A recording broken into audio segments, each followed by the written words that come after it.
Buenos días, querida iglesia del Señor.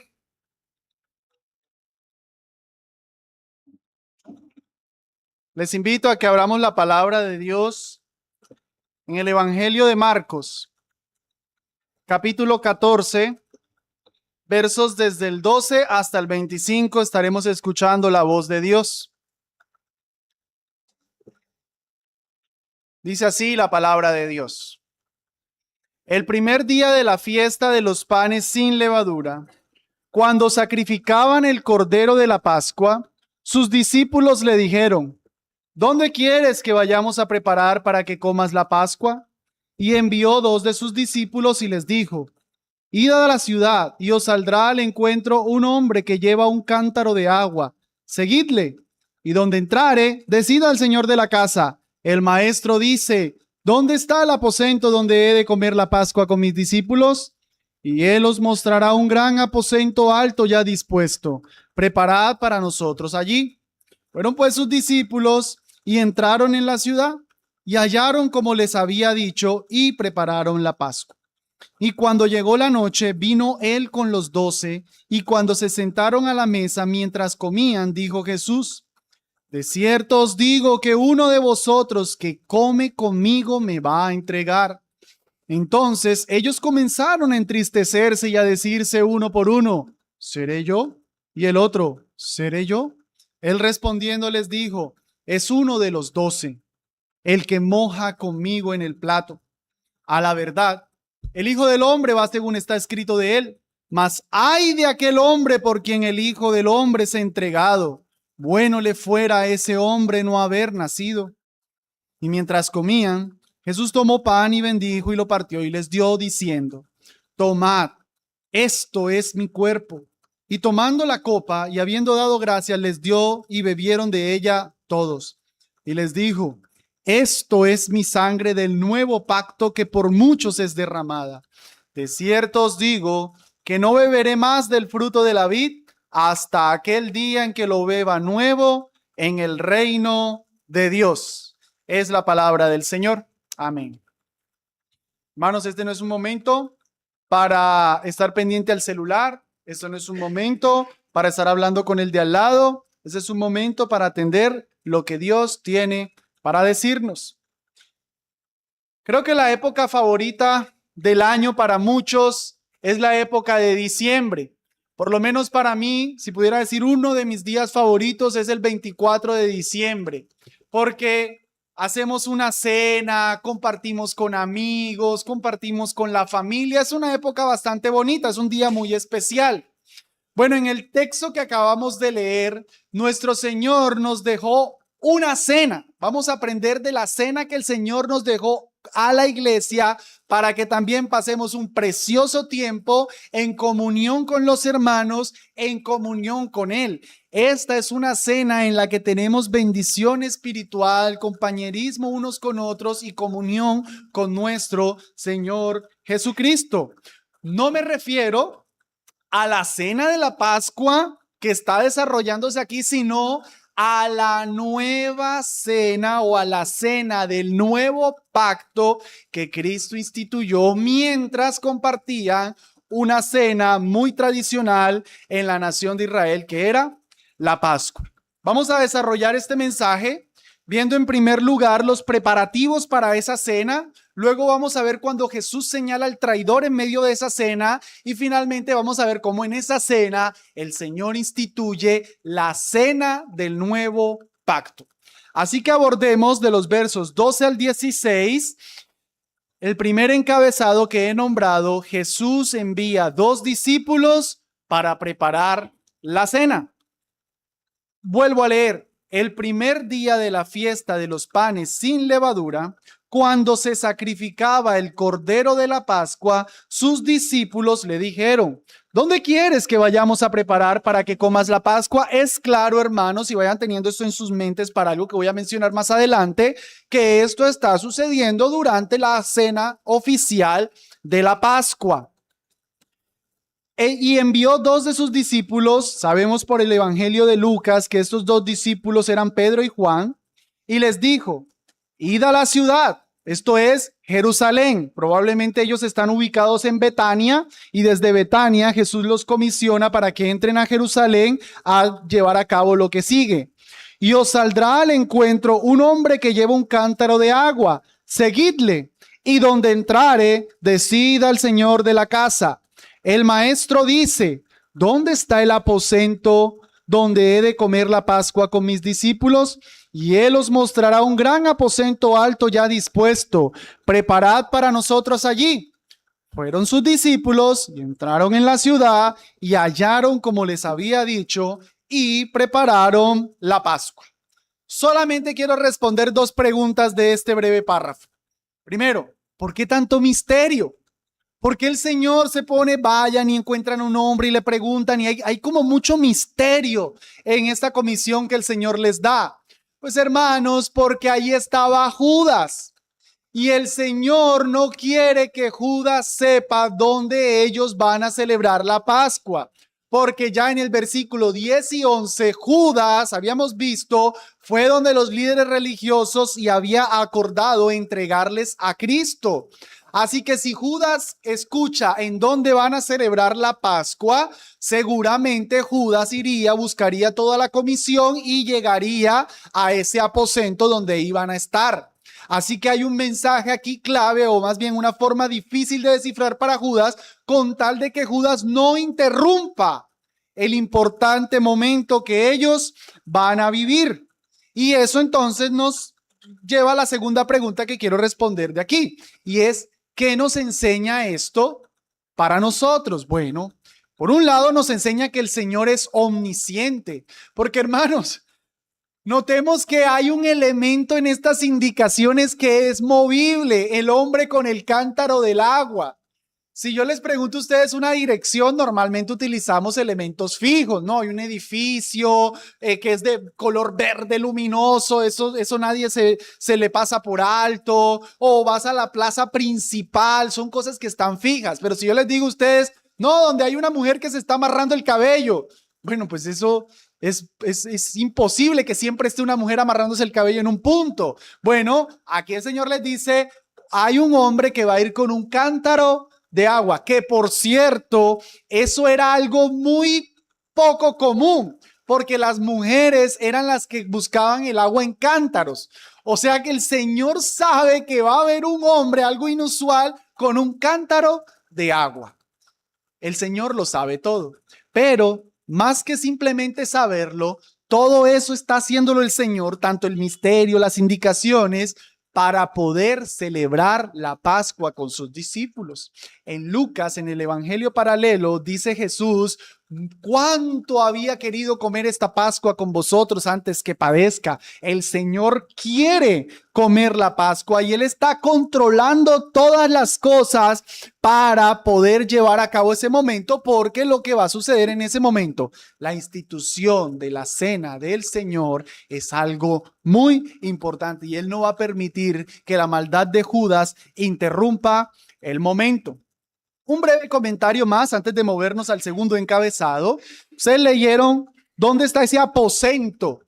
Ese es el famoso aposento alto. No pienses, amado hermano, que el Señor llegó con los discípulos, se sentaron, comieron y se fueron. No, en este aposento sucedieron varias cosas. Por el Evangelio de Juan sabemos que aquí fue donde el Señor le lavó los pies a los discípulos. Por el Evangelio de Juan sabemos que ahí es donde Jesús pronunció el tremendo discurso sobre la obra del Espíritu Santo, Juan 14, 15 y 16, donde el Señor hizo aquella famosa oración intercesora, la oración sumo sacerdotal de Juan 17. O sea, hay muchas cosas que suceden en este aposento, no solamente el comer la cena de la Pascua.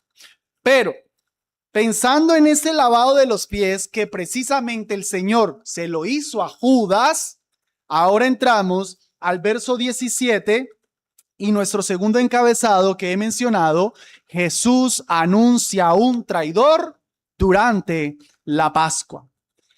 Cuando llegó la noche, vino él con los 12 y cuando se sentaron a la mesa mientras comían, dijo Jesús, de cierto os digo que uno de vosotros que come conmigo me va a entregar. Hermanos, la cena de la Pascua era una cena muy íntima. Era un acto muy importante. Los judíos de todas las naciones viajaban a Jerusalén para celebrar la Pascua. Era un tiempo precioso, era un tiempo de comunión. Aquí están los discípulos en un ambiente muy familiar y Jesús está anunciando que uno de ellos lo va a traicionar. No veas esto simplemente como la traición de un discípulo a su maestro. Entiende esto como la traición de un hijo hacia su padre. Jesús es el anfitrión. Él es la persona importante ahí. Él está abriendo ese espacio a sus discípulos, a su familia, y uno de ellos lo va a traicionar. Ya Jesús en otras ocasiones se había presentado, por ejemplo, en Mateo 10:25, como el padre de familia. Él le decía, el siervo no es mayor que su señor. Si al padre de familia llamaron Belcebú, ¿cuánto más a los de su casa? ¿Quiénes son los de su casa? Los apóstoles. Pero uno de su casa lo va a traicionar. Es una palabra que asombra a los discípulos y entonces ellos, verso 19, comenzaron a entristecerse y a decirle uno por uno, ¿seré yo? Y el otro, ¿seré yo? Si yo recibiera una revelación especial, imaginémonos, y yo dijera, hermanos, el Señor me ha revelado que uno de esta iglesia no es un verdadero creyente. Hay uno entre nosotros que es bautizado, miembro de la iglesia, pero no es un creyente. Te pregunto, ¿quién es tu primer candidato? Haz el ejercicio. Bueno, probablemente traes a tu mente alguno que no se congrega mucho. Probablemente traes alguno que tú dices, ese como que no. Pues hermanos, creo que es una muy mala actitud, o por lo menos la actitud que tuvieron los discípulos aquí es una actitud digna de elogio.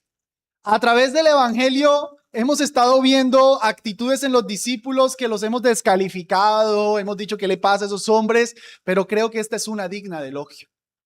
Ellos no miraron a los demás, ellos se miraron a sí mismos. El Señor declara que hay un traidor y ninguno dijo, eso fijo. No. Maestro, ¿verdad que no soy yo?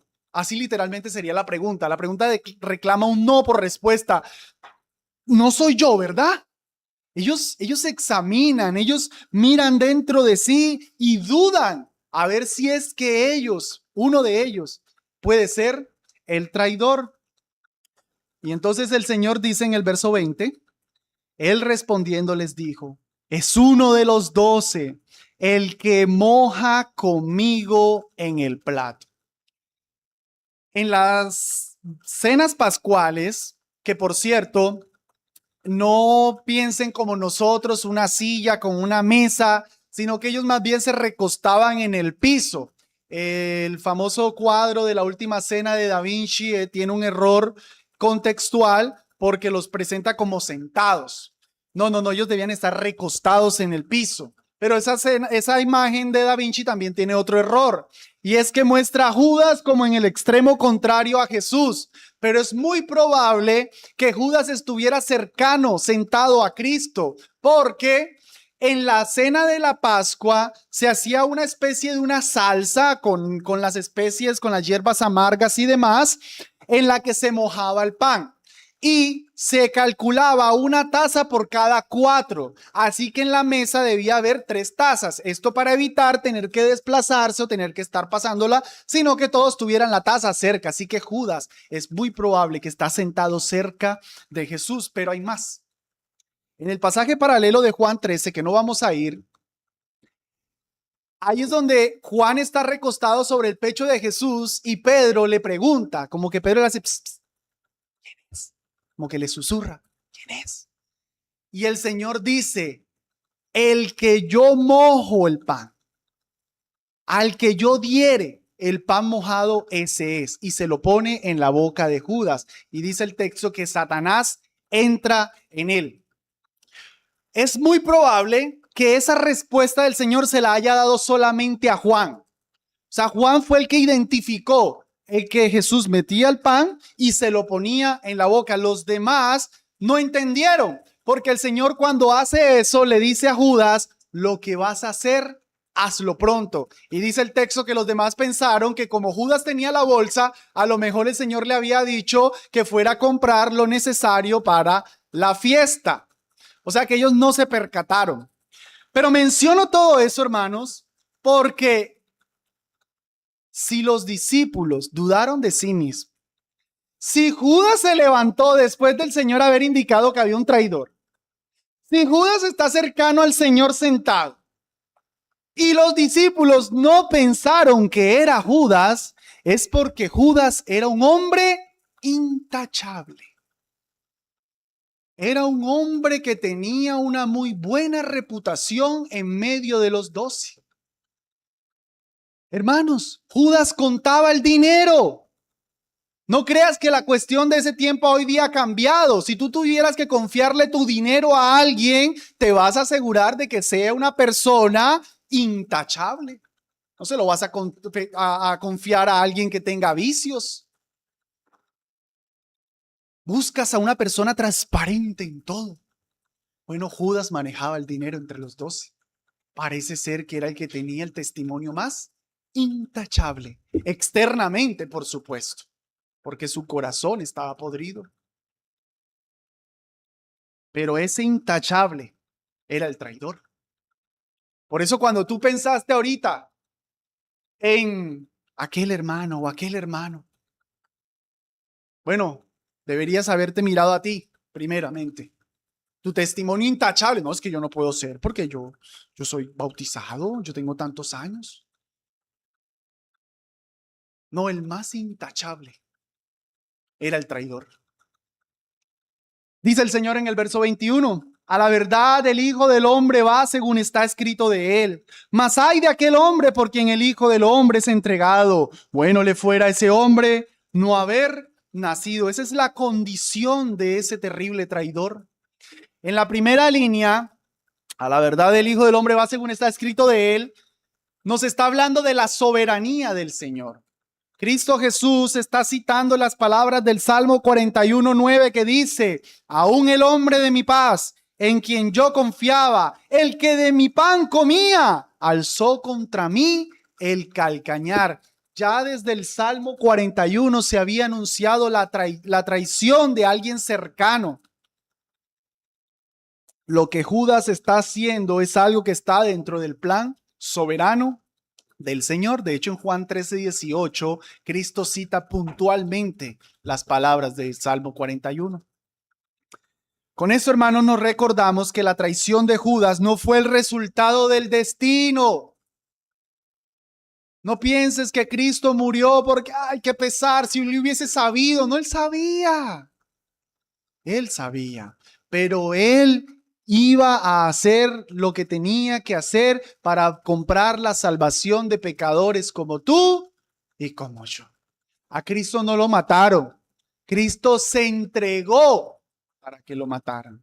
Dice en Juan, nadie me la quita mi vida, sino que yo de mí mismo la pongo. Tengo poder para ponerla y tengo poder para tomarla de nuevo. Este mandamiento recibí de mi Padre. Cristo se ofreció en sacrificio. Él sabía que Judas lo iba a traicionar. Pero en la segunda línea, cuando dice, ay de aquel hombre, el Señor nos está recordando la responsabilidad humana. Todo lo que Judas hizo, lo hizo porque estaba decretado por Dios. Pero Judas es responsable de cada una de sus acciones. Ese es el famoso misterio de la soberanía de Dios y la responsabilidad del hombre. Dios es soberano, nada de lo que hace se hace por fuera de su decreto, pero tú y yo somos responsables de nuestras acciones y Dios nos va a llamar a cuenta de lo que hicimos y ahí no vamos a poder decirle, es que yo actué como un títere. No. Nadie va a poder culpar a Dios. Él es soberano, somos responsables. Y dice el Señor, bueno le fuera no haber nacido. ¿Por qué, hermanos? Porque el juicio que le espera por su traición es un juicio más severo. Este pasaje nos recuerda que hay un juicio después de la muerte y que lo que haces, querido amigo, lo que estás haciendo en esta vida, si no lo estás haciendo para Cristo, escúchame, bueno te sería no haber nacido. Porque si tú en esta vida no te entregas a Cristo, lo que te espera es un castigo eterno. Bueno te fuera no haber nacido, de nada te vale disfrutar, pecar 70 años, si duras en esta vida, 80 a lo mucho, si te va a esperar una eternidad de castigo. Bueno te fuera no haber nacido. Prestando la atención a Juan 13, particularmente el verso 30, después de que el Señor Jesús le da el bocado en la boca, dice, cuando él pues hubo tomado el bocado, luego salió y era ya de noche. Creo que aquí Judas entonces sale y entramos en nuestro verso, el versículo 22. Es que en nuestro capítulo, Marcos 14, 22, después del Señor sencillamente haber dicho, bueno le fuera no haber nacido, y mientras comían, pareciera que todavía estuviera comiendo ahí el traidor. Pero Juan 13, la cronología lo completa y yo entendería que Judas sale de la escena, no está en lo que ahora el Señor va a hacer, en la institución de la cena del nuevo pacto. Ese es nuestro tercer y último encabezado. Una cena que se desarrolla sin Judas. Y esto es importante, hermanos, porque sin tomarme el respectivo tiempo, Judas no puede ser el receptor de unas palabras como la sangre que yo he derramado por vosotros. En el texto de Lucas, el Señor les dice, yo les he asignado un reino para que gobiernen. Si fuera así, entonces Judas perdió todo eso. No, Judas no escuchó las palabras de la institución. Versos 22. Y mientras comían, Jesús tomó pan y bendijo y lo partió y les dio diciendo, tomad, esto es mi cuerpo. Y tomando la copa y habiendo dado gracias, les dio y bebieron de ella todos. Y les dijo, esto es mi sangre del nuevo pacto, que por muchos es derramada. Antes de explicar esta porción, me vi obligado a hacer una pequeña aclaración en la cronología de esta cena. Es algo, hermanos, que cada vez que llego a esto, vuelvo y me rompo la cabeza, vuelvo y confirmo en lo que creo, pero es un asunto difícil. Yo espero que esa dificultad la pueda hacer clara. Por favor, codea al de al lado si está medio dormido, porque lo que voy a decir requiere mucha atención. Voy a hablar de números, de conteos. Es que, hermanos, hay una aparente contradicción en la cronología de los eventos. Nosotros sabemos que la Pascua se celebra el 14 de Nisan y que se come esa Pascua después de sacrificada en la noche, que en el conteo judío desde las 6 de la tarde ya arrancaría el día siguiente, es decir, el 15 de Nisan. Luego, el 16 de Nisan se ofrecía una gavilla como un testimonio de la gran cosecha que iba a haber, y 50 días después se celebraba Pentecostés.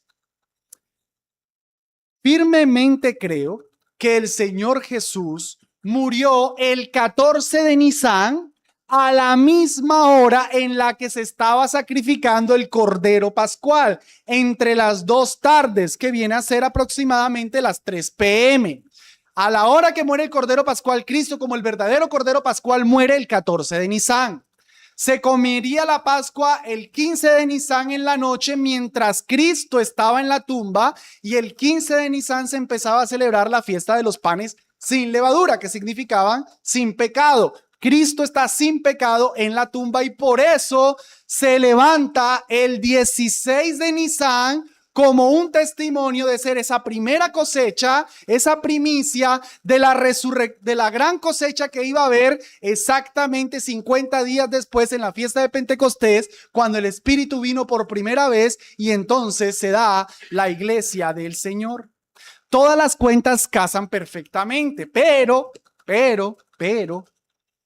parece ser que los discípulos Mateo, Marcos y Lucas ponen la muerte de Cristo no el 14 de Nisan, sino el 15 de Nisan. Aclaro algo aquí, hermanos. No estamos discutiendo si Jesús comió el jueves, murió el viernes y resucitó el domingo. Eso nadie lo discute. Eso es un hecho. Lo que estamos discutiendo es si ese viernes que Cristo murió era 14 de Nisan o 15 de Nisan.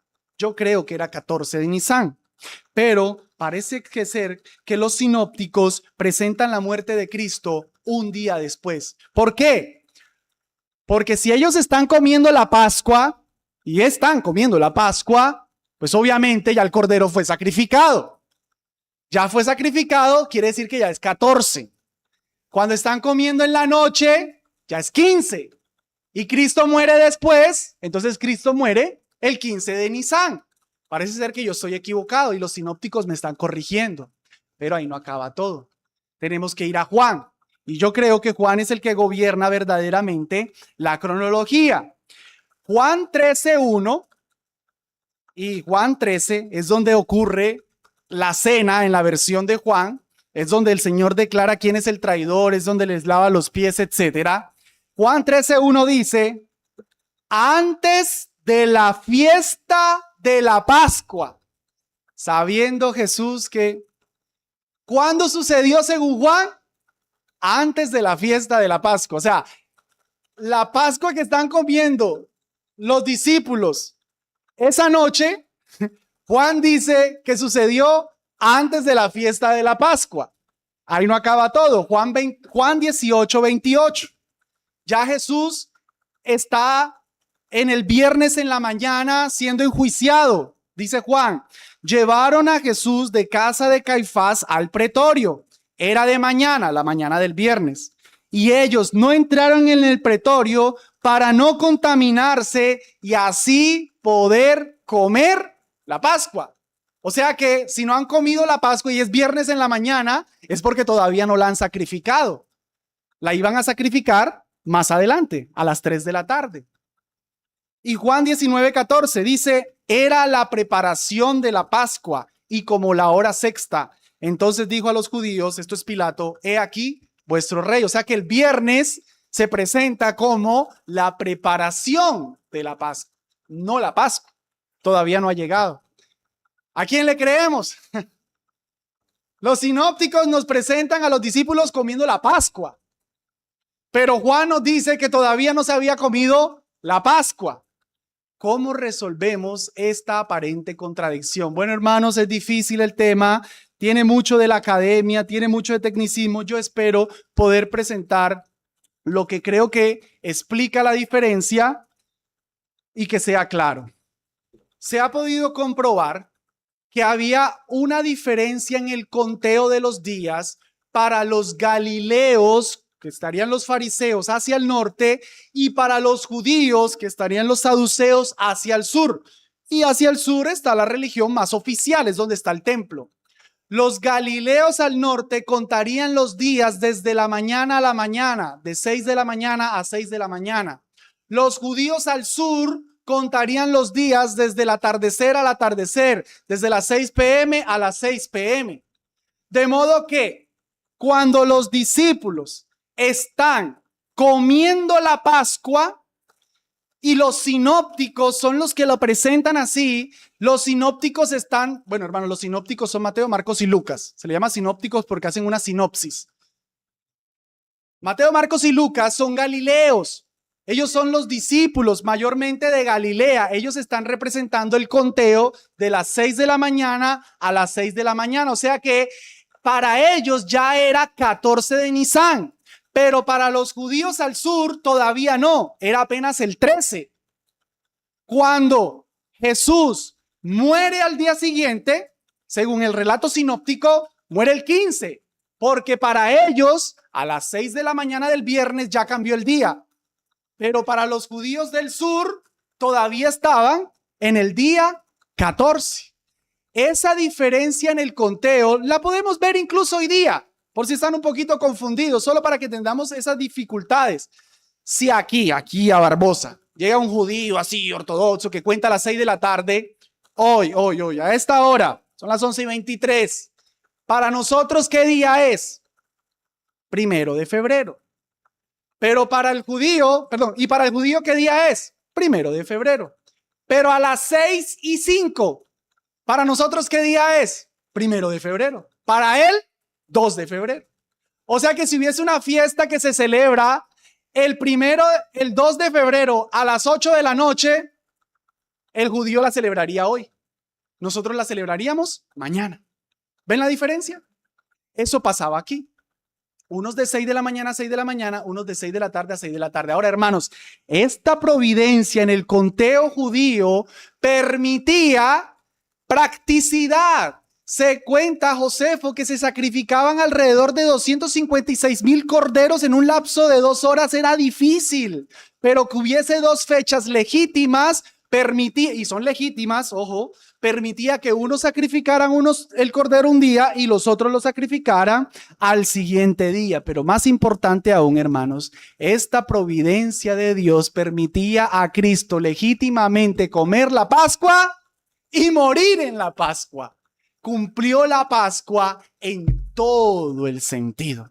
Entonces yo creo que la teoría del doble cómputo, así se llama, nos hace entender por qué esta discrepancia en el conteo sinóptico y en el conteo de Juan. Juan se está ajustando al conteo de los judíos hacia el sur. Mateo, Marcos, Lucas, los sinópticos se están ajustando al conteo galileo hacia el norte. Habiendo superado esa dificultad, espero que la hayamos superado, vamos entonces ahora sí en materia a analizar esta porción, y hay 5 cosas que quiero notar de la cena del Señor, no de la Pascua, de la cena del Señor. Primero, la ocasión de la cena del Señor. Hermanos, la cena pascual, la del 14 de Nisan, tenía todo un rito. Esa cena tenía todo un rito. Ellos tomaban el pan y decía el padre: este es el pan de la aflicción cuando salimos de Egipto. El niño preguntaba: papá, ¿qué significa este rito? Y el papá empezaba a explicar: y esta es la copa y el cordero cuando salimos de Egipto. O sea, eso tenía todo un rito, hermano. Ustedes pueden investigarlo. Eso tenía un protocolo al pie de la letra. Cada cosita se debía hacer en su punto. Pero de pronto viene el Señor y se sale del guión y toma el pan y no dice: ese es el pan de la aflicción cuando salimos de Egipto, sino que dice: esto es mi cuerpo que por vosotros es partido. Y toma la copa y dice: esta es mi sangre del nuevo pacto que por muchos es derramada. El Señor está cambiando totalmente el libreto. El Señor está tirando a un lado la cena pascual y ahora está estableciendo una nueva cena. Lo está haciendo durante la Pascua, con lo cual nos está indicando: ya no va más el rito judío. Ahora el Señor está estableciendo un nuevo rito para la iglesia. Y aquí es necesario que hagamos una precisión. La cena del Señor no es la Pascua cristiana, no es el desarrollo de la Pascua judía. No, es una nueva cena, es un nuevo rito. Nosotros no miramos a Éxodo 12 y decimos: como allá en Éxodo 12 era en la tarde, entonces nosotros lo tenemos que hacer también en la tarde, o como allá se hacía con hierbas amargas, nosotros también. No, porque nuestra Pascua es Cristo, 1 Corintios 5:7, que ya fue sacrificada por nosotros.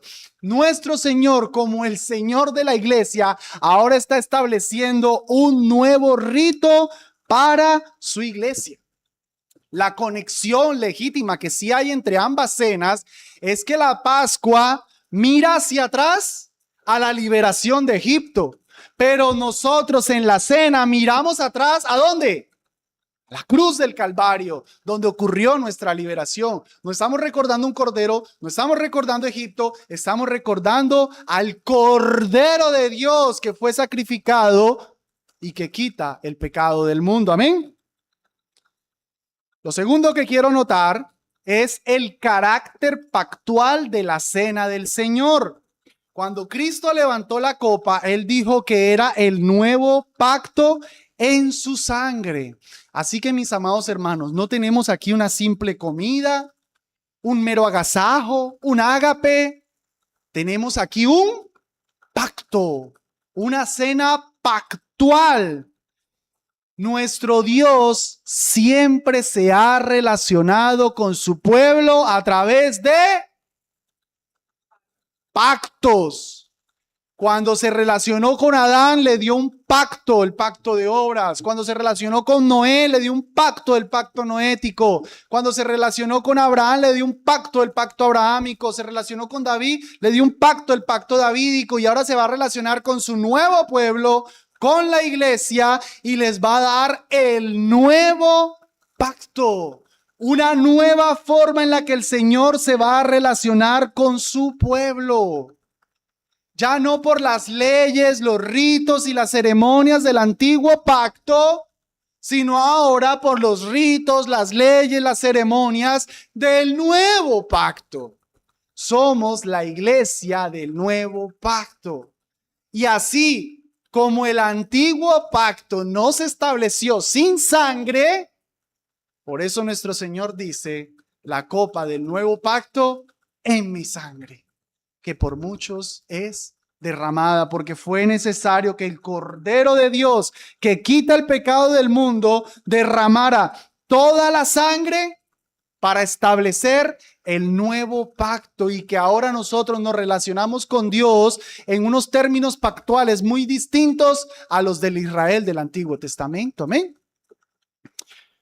Pero hay algo más aquí, en esta cena pactual. Es que, hermanos, así como Nochebuena, el 24 de diciembre, normalmente nos reunimos con la familia, los muy allegados. Hermanos, Jesús tenía familia. Tenía su madre María, por lo menos probablemente José ya había muerto. Los discípulos tenían familia. Pedro tenía su esposa. Pero aquí están formando una nueva familia. O sea que esta cena pactual es una cena que la participan los miembros de la familia pactual. No la participan los hijos consanguíneos, hijos de los creyentes. No, la participan solamente los que están en pacto con Cristo y su iglesia. La implicación de eso es que la cena del Señor es solo para los que están en pacto con Cristo y su iglesia. Por eso nosotros no le damos la cena del Señor a todo el que nos visita, porque la cena del Señor es una cena pactual. La persona tiene que estar en pacto con Cristo. Y ese pacto con Cristo se expresa horizontalmente con una iglesia local que se identifica. La importancia de la membresía del Señor. Nosotros estamos unidos en pacto con Cristo. Somos hijos de un mismo Padre. Tenemos un vínculo consanguíneo mucho más fuerte tenemos un vínculo espiritual mucho más fuerte que el vínculo consanguíneo que una madre puede tener con su hijo. Yo estoy más unido con las damas de esta iglesia que son creyentes que lo que ellas están unidas con su hijo si no es creyente. Entiéndelo así. Pensaríamos que una madre, el vínculo más fuerte con su hijo, bueno, eso ya de por sí es un error. El vínculo más fuerte es con el esposo. Pero hablándolo en términos consanguíneo, diríamos, el vínculo más fuerte es el de la madre con su hijo. Bueno, hay un vínculo más fuerte, el del pacto en Cristo. Si tu hijo es creyente, eso sí es un vínculo fuerte. Pero el pacto en Cristo nos ha unido los unos a los otros, y por eso en la cena, como una cena pactual, la participamos solamente los que estamos en pacto con Cristo y su iglesia. Amén. Es una implicación de por qué la damos solamente a los creyentes y a los miembros. Lo tercero que quiero mencionar en esta cena son los elementos de la cena del Señor. ¿Cuáles son los elementos que Cristo usó? Pan y vino. Cuando el Señor dijo que tomó el pan, la palabra que se utiliza ahí es la palabra griega artos. Cristo pudo haber utilizado una palabra que existe, la palabra ásimo. para indicar un pan sin levadura. De no simos de levadura. Pero él simplemente dijo artos, pan común. De ahí derivamos que la cena del Señor puede ser celebrada con pan común, no con pan sin levadura. Creo que los hermanos que celebran la cena del Señor con pan sin levadura, pues, no tienen que perder. Pero no es regulado. De hecho, en 1 Corintios 5:8 dice Pablo, así que celebremos la fiesta, no con la vieja levadura, ni con la levadura de malicia y de maldad, sino con panes sin levadura, de sinceridad y de verdad. Para nosotros, en el nuevo pacto, ya la levadura no tiene la connotación de pecado, sino que Pablo aquí más bien nos habla de celebrarla con panes de sinceridad y de verdad. O sea, una vida sin pecado, no una vida sin levadura, no un pan sin levadura. Y el otro elemento es el vino. ¿Qué es? ¿Vino? ¿Jugo de uvas? No, vino. ¿Con qué mandó el Señor la cena? Con vino. ¿Con qué se debe celebrar? Con vino, no con jugo de uvas. El principio regulador de la adoración nos obliga a hacer lo que el Señor mandó. Y si el Señor mandó vino, ¿con qué se celebra la cena? Con vino. No le busquemos patas al gato. Los corintios se estaban embriagando cuando celebraban la cena. ¿Por qué se embriagaban? Porque tenía mucho jugo de uva. No, porque la uva había fermentado, porque lo celebraban con vino. Es con vino. Pero hay algo que es interesante aquí, hermanos, que no se menciona en los elementos. Entonces, los elementos son pan y vino. Pero si yo fuera Jesús y yo quisiera que se recordara bien chévere la cena, ¿yo qué hubiese escogido? ¿Cordero? ¿Qué es mejor que el cordero para recordar al Cordero de Dios? La cena del Señor se debe celebrar con cordero porque es el Cordero de Dios y nos recuerda. Cierto que funcionaría, pero el Señor no escogió el cordero. Yo no soy Jesús, Él es más inteligente. Él escogió pan. Y por eso, aunque el cordero tuviera un significado muy propicio, pensaríamos nosotros, no, ahora es con pan. Y lo que Él mandó, eso se usa. No hierbas amargas, no cordero, solamente pan. ¿Pero por qué, hermanos? Porque Él es el Cordero de Dios, que luego iba a ir a la cruz a dar su vida por los pecadores. En esta cena no se menciona cordero, ¿lo han notado? Lean los sinópticos, lean a Juan, lean a Pablo, lean la historia, lean lo que quiera. Esta cena estaba sin cordero.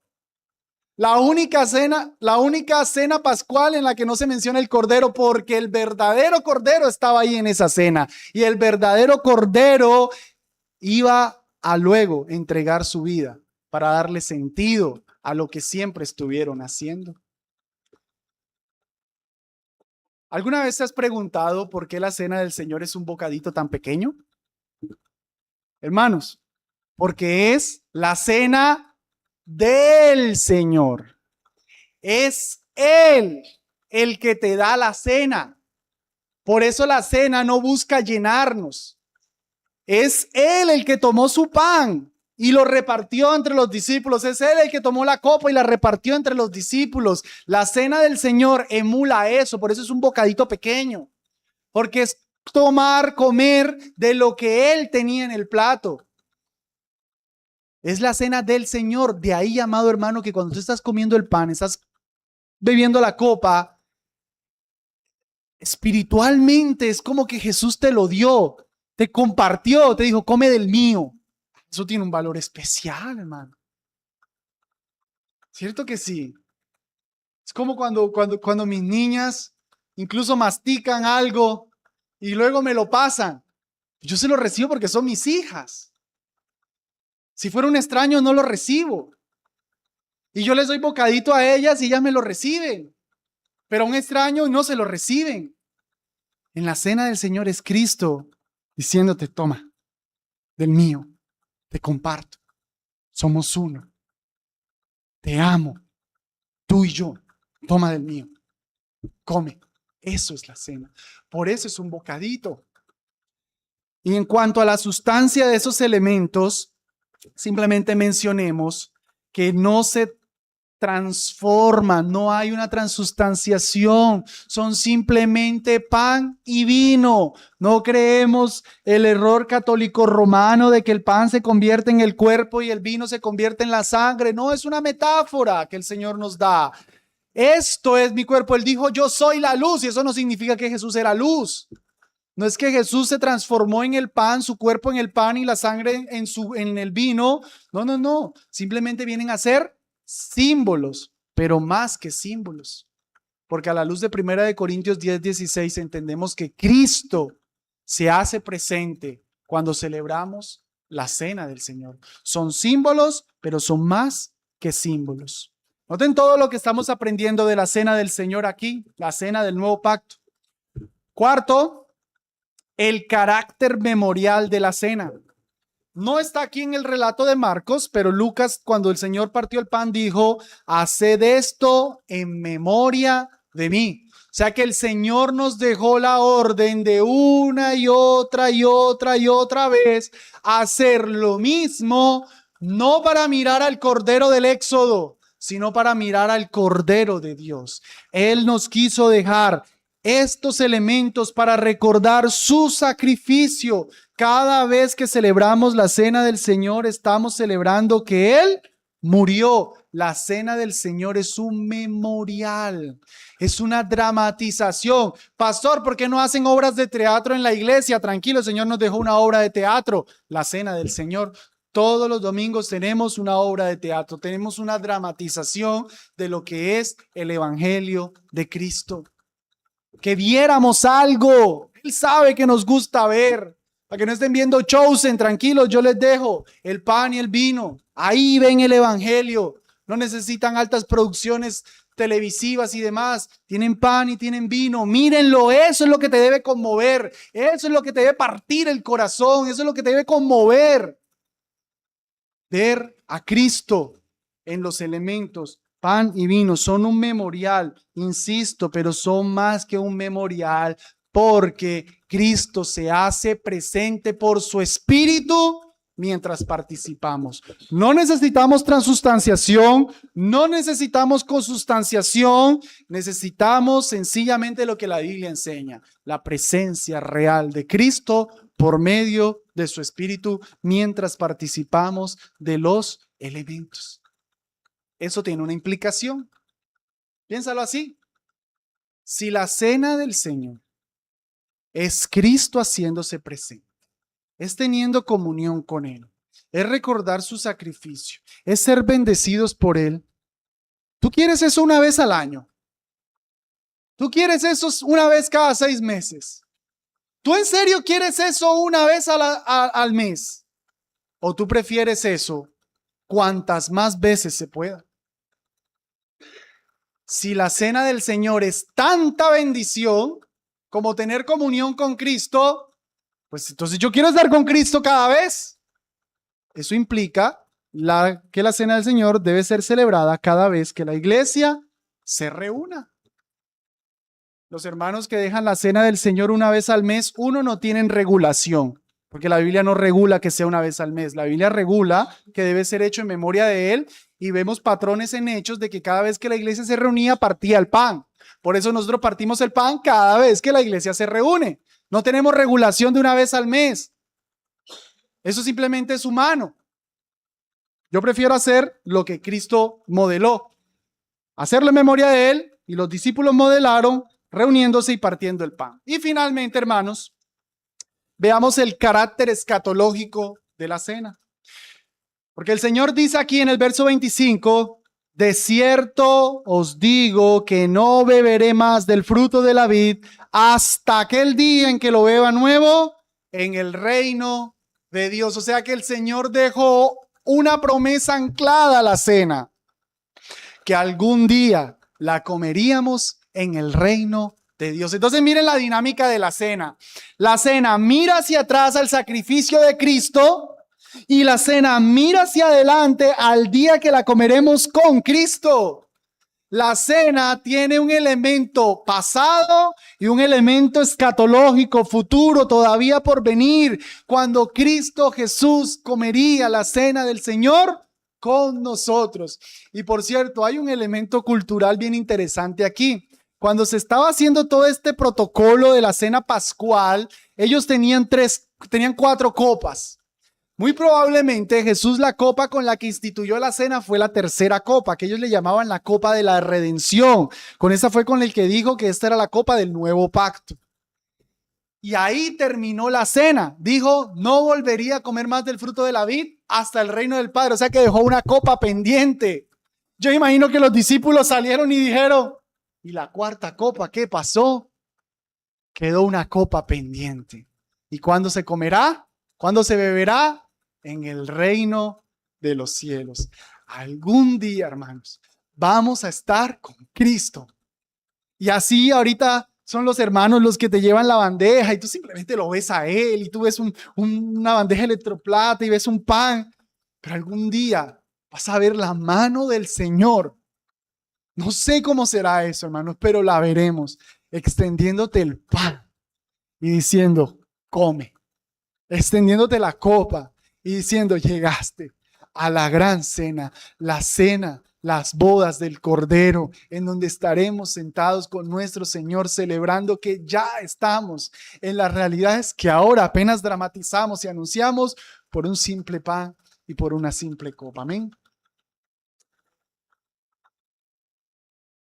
Termino mencionando, hermanos, dos cosas. Como vimos, Judas no participó de esta cena. Judas no participó de esta cena porque Judas amó más al mundo que a Cristo. Hermanos, todo eso que Cristo hizo, de decir que uno lo iba a traicionar, de que el pan mojado, todo eso le estaba dando la oportunidad a Judas de arrepentirse de su pecado. Pero Judas, todavía tan descaradamente en Mateo, y después de haber escuchado las palabras de que le esperaba un horrible juicio, le dijo a Jesús, ¿seré yo, maestro? Cuánta hipocresía, cuánta necedad. El Señor le está diciendo, el Señor lo está señalando, el Señor está anunciando el terrible juicio que le espera. Y él todavía dice, ¿seré yo? El Señor le dice, tú lo has dicho. ¿Y qué hizo Judas? Salió y lo vendió. Salió y lo vendió. Porque 30 piezas de plata, un salario mínimo, les dije, valió más que Cristo Jesús. Amó más 30 mugrosas piezas de plata que a Cristo Jesús. Las advertencias que el Señor le estaba dando fueron ignoradas por Judas y por eso Judas no participó de la cena del Señor. Amado amigo, tú hoy vas a ser privado de la cena del Señor porque no te quiero ofender, no es mi intención ser grosero, pero porque eres igual que Judas. Porque hay algo que estás amando más que a Cristo.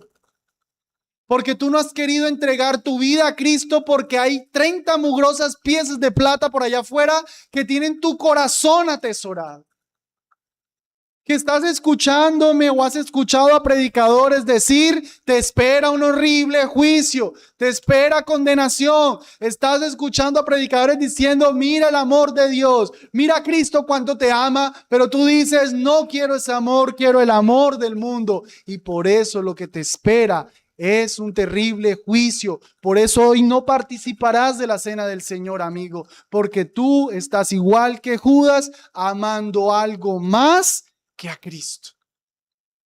Pero mientras yo mencioné esas palabras, algunos hermanos en Cristo estarán pensando, bueno, yo no creo ser como Judas, pero hoy no voy a participar de la cena del Señor.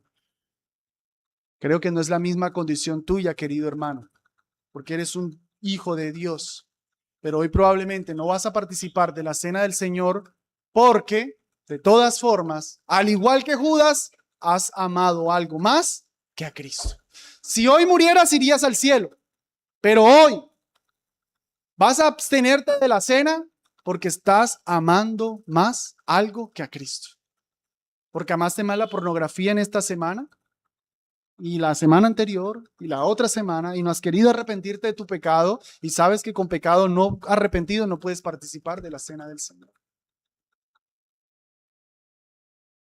Porque no has querido unirte a una iglesia y nosotros practicamos una membresía en la que solo lo damos a los miembros y tu pastor, el pastor de esta iglesia te está diciendo que debes unirte a una iglesia, que debes identificarte con otros creyentes, que debes caminar en obediencia a otros hermanos, a un pastorado, pero tú dices, no, amo mi voluntad, amo hacer lo que yo quiero. Que Cristo no sea mi rey, yo soy mi rey.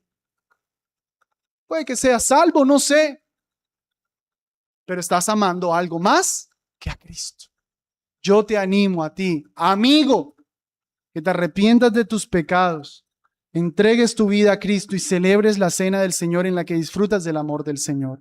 Y yo te exhorto a ti, mi hermano en Cristo, a que te arrepientas de tus pecados, que dejes tu obstinación, que dejes el amor a aquel pecado y vengas y ames más a Cristo sobre todas las cosas. Y bienvenidísimo a la cena del Señor. Bienvenidísimo a que Cristo te extienda y te diga, toma, come de mi mano. Este sermón, finalmente, nos debe motivar ahorita a participar con más delicia de la cena del Señor que nuestro Cristo nos dejó, ¿no, hermanos? Ahorita debemos, habiendo escuchado este sermón, participar más conscientes de lo que estamos haciendo, de que estamos en un nuevo pacto con Cristo, de que es lo que Él hizo por nosotros para rescatarnos, de que Él cumplió las profecías perfectamente, de que Él preparó todo para que 2000 años después todavía estemos con un pan y con una copa recordando el sacrificio de nuestro Cristo Jesús y anclados a ese futuro momento en el que comeremos con nuestro Señor. Amén. Vamos a terminar.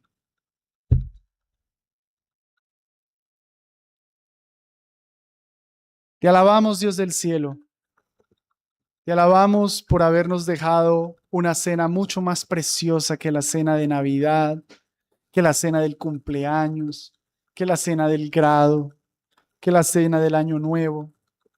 Una cena, Señor, en la que disfrutamos con el Rey de Reyes y el Señor de Señores. Una cena en la que hay gran bendición.